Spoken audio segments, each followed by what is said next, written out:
The Iron Mule smelled like it always did. Spent ozone, old hydraulic fluid, and the bitter, dark roast coffee I brewed too strong every morning. It wasn't a pleasant smell to most, but to me it smelled like freedom. It smelled like home. But today the air in the mess hall felt heavier. I sat at the scratched metal table, my hands wrapped around a dented tin mug. My silver armor was unclasped, resting on the bench beside me. The orange stripe on the chest plate faded from years of friction and solar radiation. I was 45 years old, and my knees clicked when the ship's gravity generator cycled, but I was still the captain of this rust bucket, and right now, I wasn't alone. Across the table, huddled in the corner of the bench as if trying to merge with the bulkhead, sat Elara.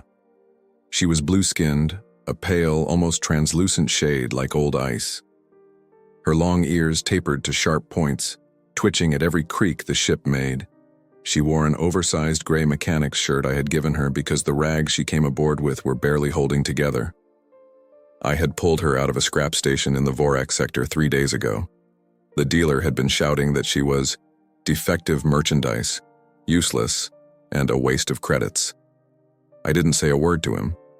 I just put my hand on my sidearm, dropped a credit chip on the counter, more than she was worth according to him, and told her to walk. She hadn't spoken since.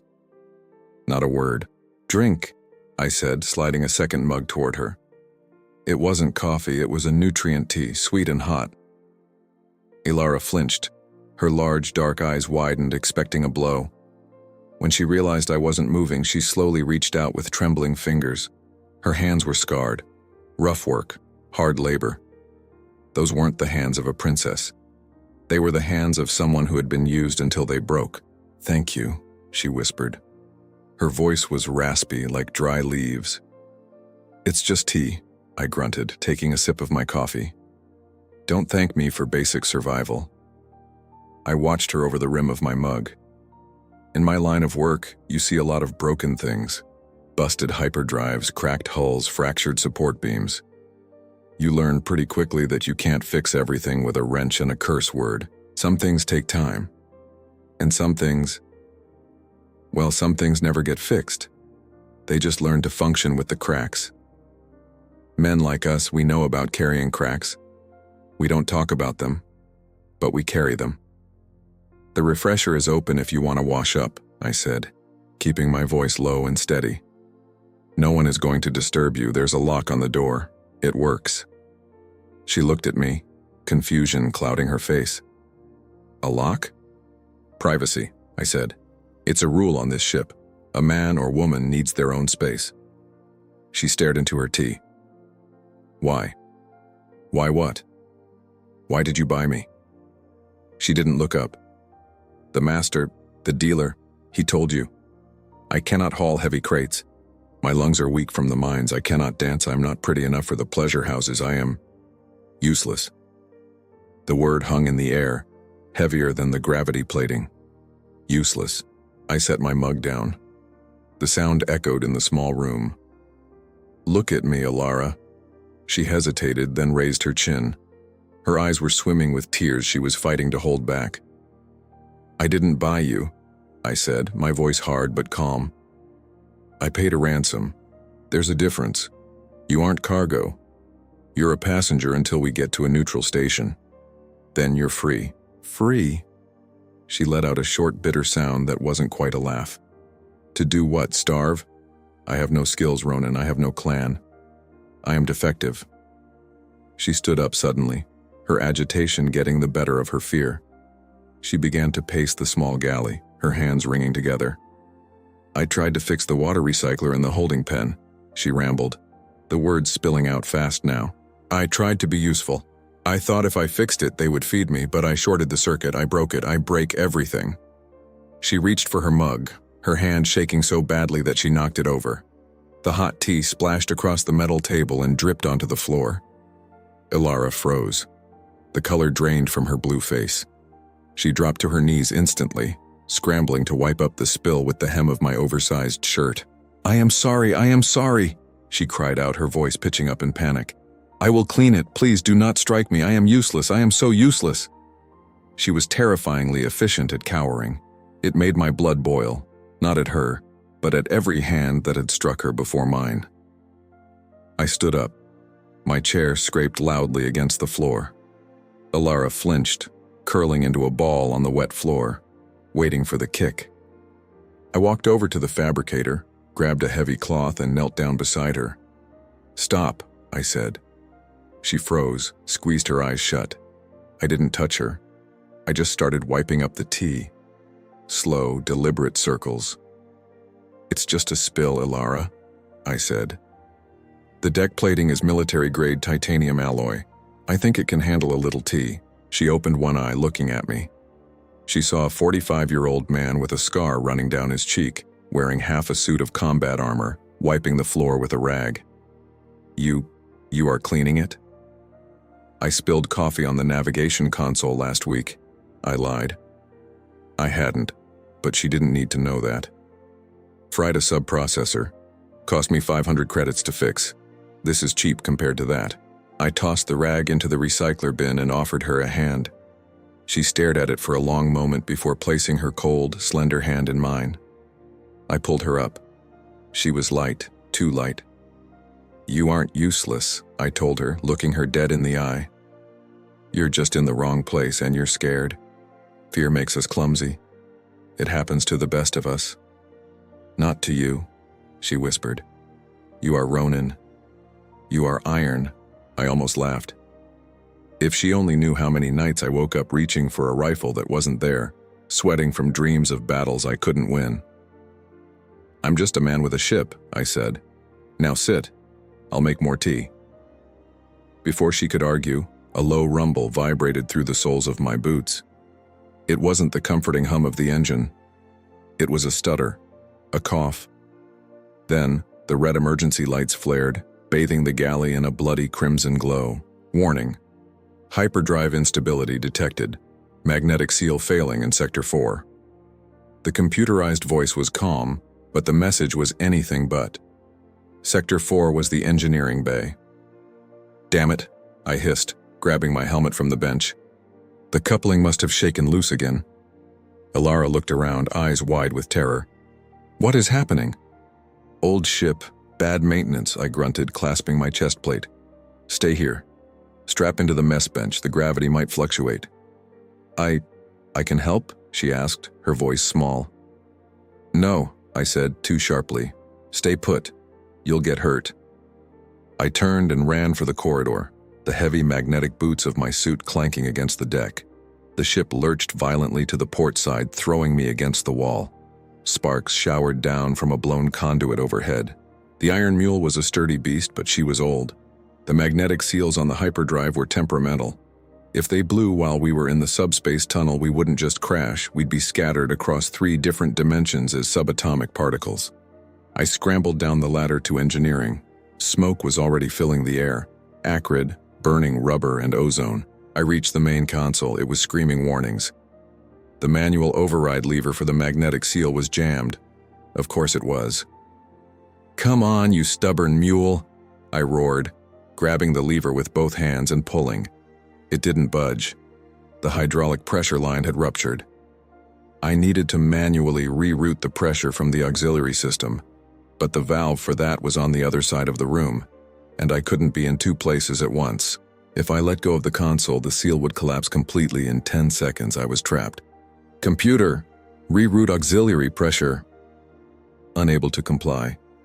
Manual override required at Junction B. Damn it! The ship shook again, harder this time. A pipe burst nearby, spraying hot steam. My shielding took the brunt of it, but the heat warning flashed on my HUD.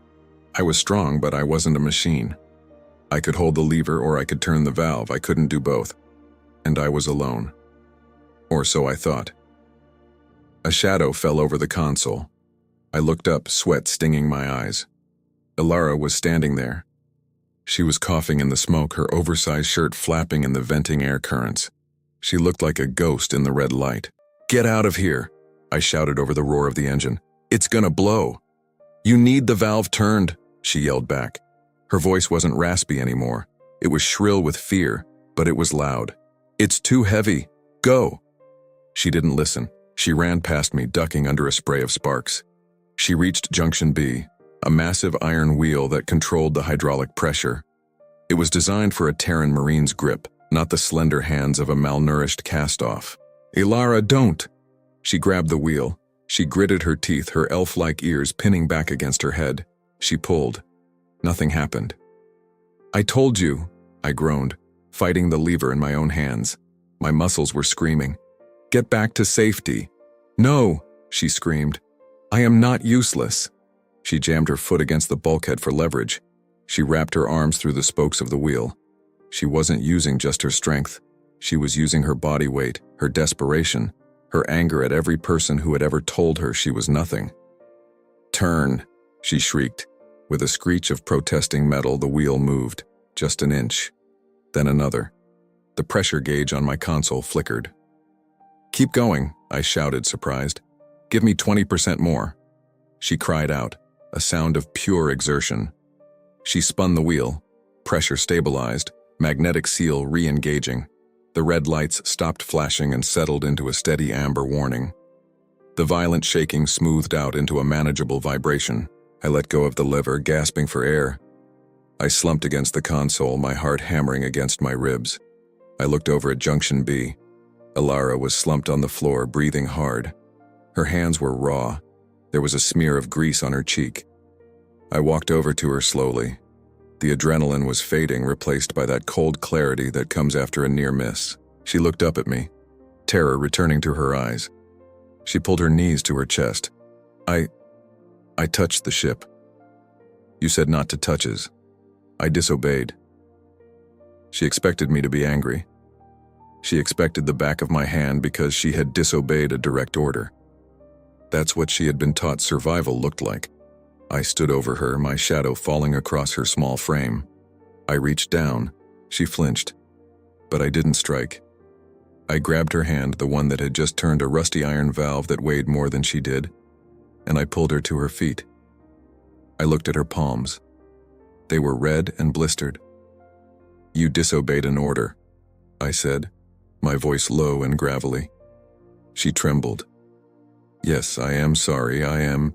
"You saved the ship," I interrupted. Her mouth opened, but no sound came out. "I couldn't reach that valve," I said, looking her dead in the eyes.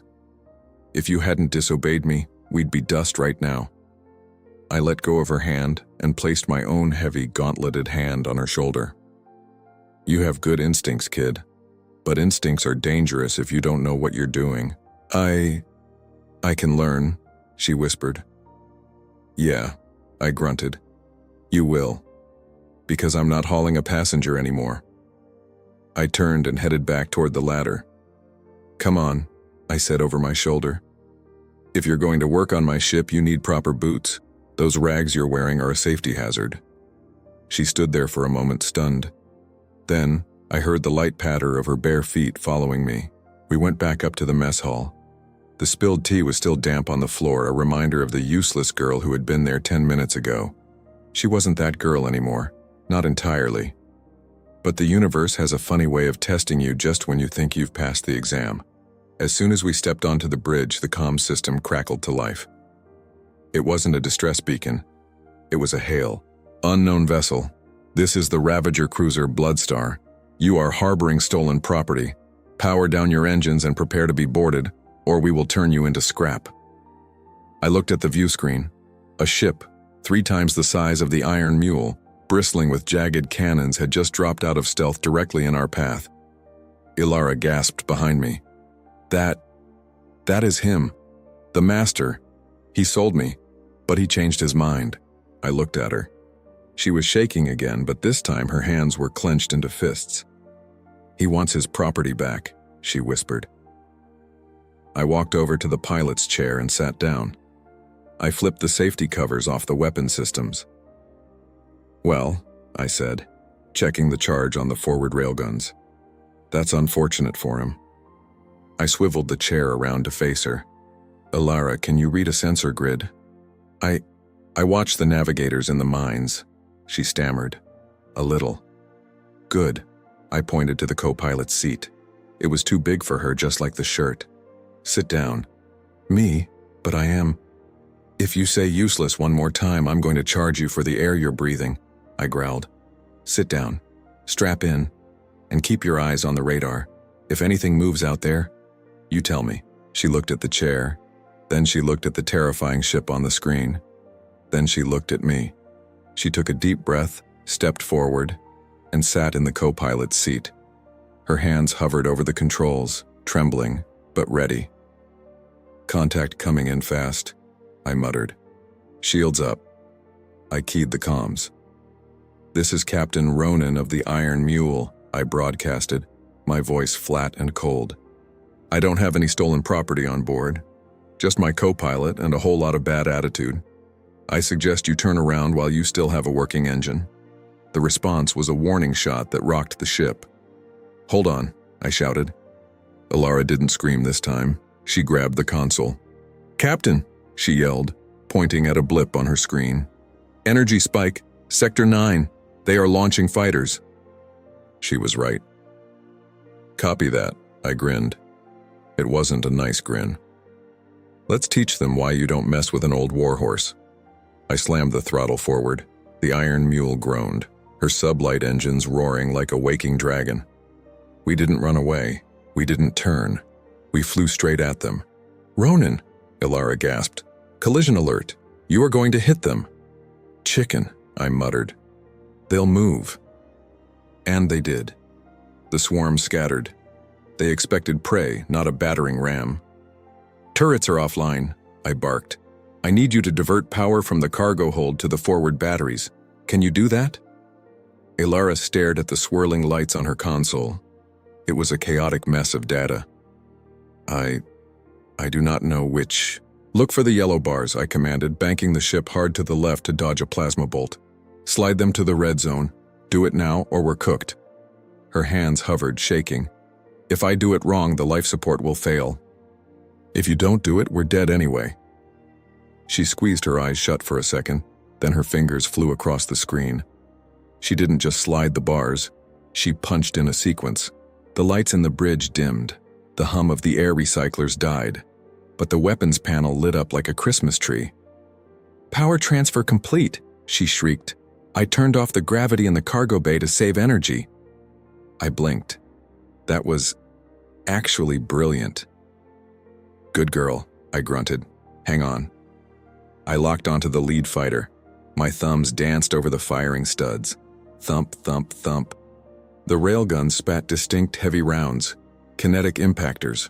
Old school. No shields could stop a 10-pound slug moving at a fraction of light speed. The lead fighter vaporized. 1 down, I counted. 5 to go. But the Bloodstar wasn't just watching. The massive cruiser turned its main cannons toward us. Incoming transmission. The main screen flickered and a face appeared. It was Grok, the slaver. A bloated, pale creature with mechanical augmentations around his eyes. He looked like a toad that had eaten a computer. You possess my property, human, Grok spat, his voice distorted by cheap speakers. Return Unit 734 or I will peel your hull like a fruit. I kept flying, dodging debris. She has a name, Grok. It has a serial number, Grok roared. Unit 734, do you hear me? You are defective. You break everything. Return to your master before I have you dismantled for spare parts. I saw Elara shrink in her seat. The confidence she had built in the last 5 minutes evaporated. Her shoulders hunched. She looked at her hands, the hands he had told her were useless. He is right, she whispered. I endanger you, I should surrender. Don't you dare, I growled. I opened the channel again. Hey, Grok, I said calmly. You know what the problem with you slavers is? You think value is written on a price tag. Insolence. This unit just rerouted my power grid faster than a certified engineer, I said, banking the ship to line up a shot on his engines. She fixed a magnetic seal your technicians probably ignored. You didn't have a defective unit, Grok. You had a diamond and you were too stupid to polish it. Elara looked up at me. Her mouth fell open slightly. Now, I said, my voice dropping an octave. Get off my lawn. I fired a full spread of torpedoes. Not at the fighters, at the Bloodstar's sensor array. The explosions blossomed in silence against the void. The cruiser went blind. "Jump drive charging," I shouted. "Elara, hit the stabilizer." She didn't hesitate this time. She slammed her hand onto the blue button. The stars stretched into lines of light. The G-force pushed us back into our seats. And just like that, the blood star and its swarm were gone, left choking on our ion wake. The silence that followed was deafening. I let out a long breath and flipped the safety covers back onto the weapons. My hands were shaking slightly, just a tremor. Adrenaline withdrawal. I hated getting old. I looked over at the co-pilot's seat. Elara was staring at the blank starfield. She was clutching the armrests so hard her knuckles were white. "We are alive," she whispered. "Mostly," I said, unbuckling my harness. "Good work on the gravity cut." That was smart thinking. She turned to look at me slowly. "You called me a diamond." I felt the heat rise up my neck. I wasn't good at the soft stuff. I grabbed my helmet and stood up. "I was making a point to the toad," I grumbled. "Don't let it go to your head." "You told him I fixed the seal." "You did. You told him I was not defective." I stopped. I looked down at her. She looked so small in that chair, engulfed by the oversized gray shirt. But her eyes, the fear was gone, replaced by something else. A spark. "Elara," I said, leaning against the console. "Listen to me closely, because I'm only going to say this once." She waited, holding her breath.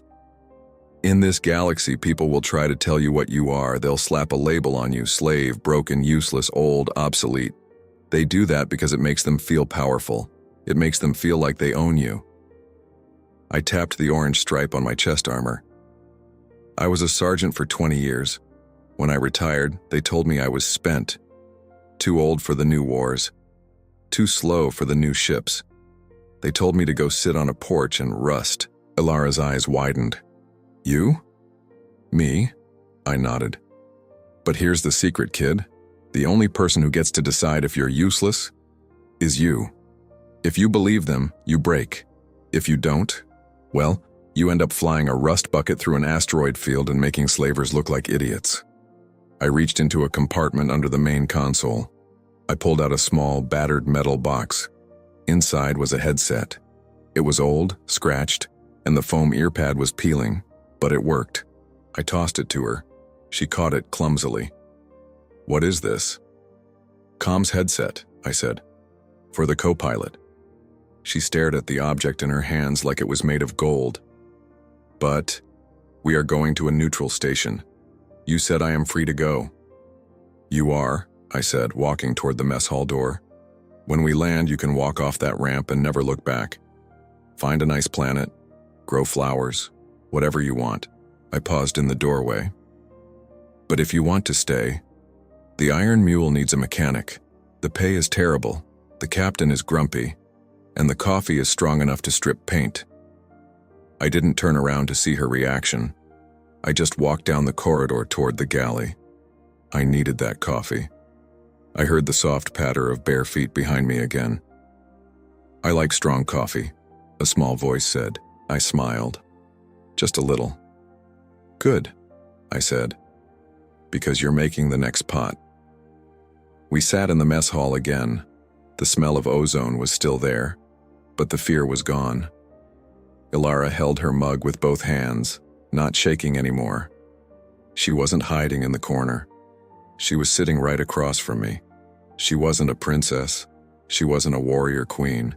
She was just a survivor, like me. "Ronin?" she asked after a while. "Yeah? Does the orange stripe mean something on your armor?" I looked down at the faded paint. I ran a thumb over the scratch in the metal. "It means rescue," I said softly. "Old Earth code. It means you go into the fire when everyone else is running out." She nodded slowly. She reached out and touched the stripe on my chest plate. Her blue finger looked stark against the battered silver. "Rescue," she repeated. Then she pointed to herself. "Co-pilot." "Yeah," I said, clinking my mug against hers. "Co-pilot." We sat there in the silence of the drift, watching the stars blur past the viewport. Two broken things, flying a broken ship in a broken galaxy. But as long as we had fuel in the tank and a fight in our belly, we weren't useless. We were just getting started. The end.